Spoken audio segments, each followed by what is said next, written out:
नमस्कार। आज हम बात करने वाले हैं हिंदी साहित्य के एक बहुत ही खास उपन्यास के बारे में, धर्मवीर भारती का गुनाहों का देवता। हाँ बिल्कुल। एक ऐसा उपन्यास जिसने न जाने कितनी पीढ़ियों के दिलों को छुआ है। सही कहा।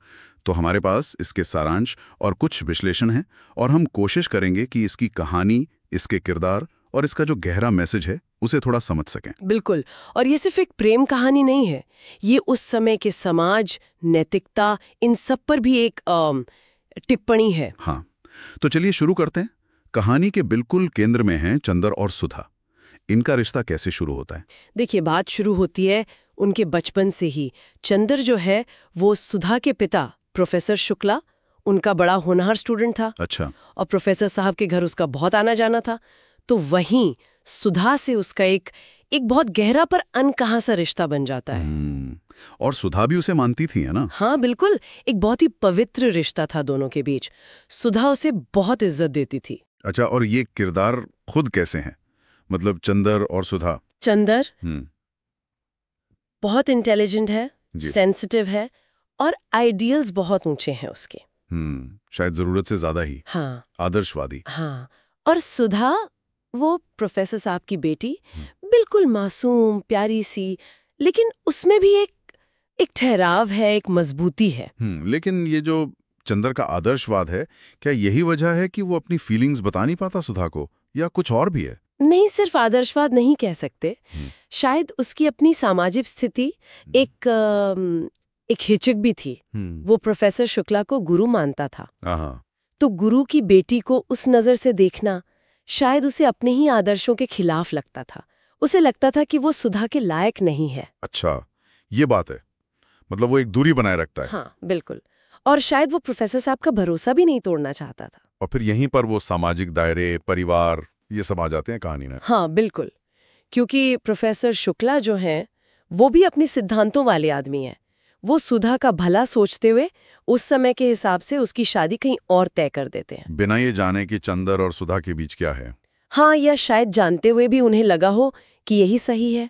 उस जमाने में अक्सर परिवार और समाज का फैसला मानना पड़ता था, पर्सनल फीलिंग्स बाद में आती थी। और फिर आता है वो मोड़ जहां चंदर सब कुछ त्याग देता है। ये कहानी का शायद सबसे दिल दुखाने वाला हिस्सा है। दिल दुखाने वाला तो है, पर ये चंदर के किरदार का एक तरह से सार भी है। वो अपने गुरु की इज्जत, उनकी इच्छा को अपने प्यार से भी ऊपर रखता है। वो उस प्यार को जैसे एक देवता के आगे बलि चढ़ा देता है। शायद इसीलिए उपन्यास का नाम भी गुनाहों का देवता है। वो प्यार जिसे वो पवित्र रखना चाहता है, उसे जाहिर न करना ही जैसे एक गुनाह बन जाता है। तो सुधा की शादी हो जाती है और चंदर, उसका क्या होता है? टूट जाता है वो? टूटता तो है, भावनात्मक रूप से बहुत ज्यादा, लेकिन जिंदगी रुकती नहीं है ना। वो आगे बढ़ने की कोशिश करता है। मतलब? उसके जीवन में दूसरी लड़कियां भी आती हैं, पम्मी है, बिंता है। ओ हाँ, पम्मी और बिंता, इनके बारे में अक्सर कम बात होती है। ये चंदर की जिंदगी में क्या लाते हैं? ये बहुत जरूरी किरदार हैं। पम्मी शायद थोड़ी मॉडर्न सोच वाली है, जो चंदर के इंटेलेक्चुअल अकेलेपन को थोड़ा भरती है। अच्छा। और बिंता, वो शायद एक अलग तरह का आकर्षण है, ज्यादा क्या कहें, जमीनी शायद। लेकिन सच ये है कि सुधा की जगह कोई नहीं ले पाता।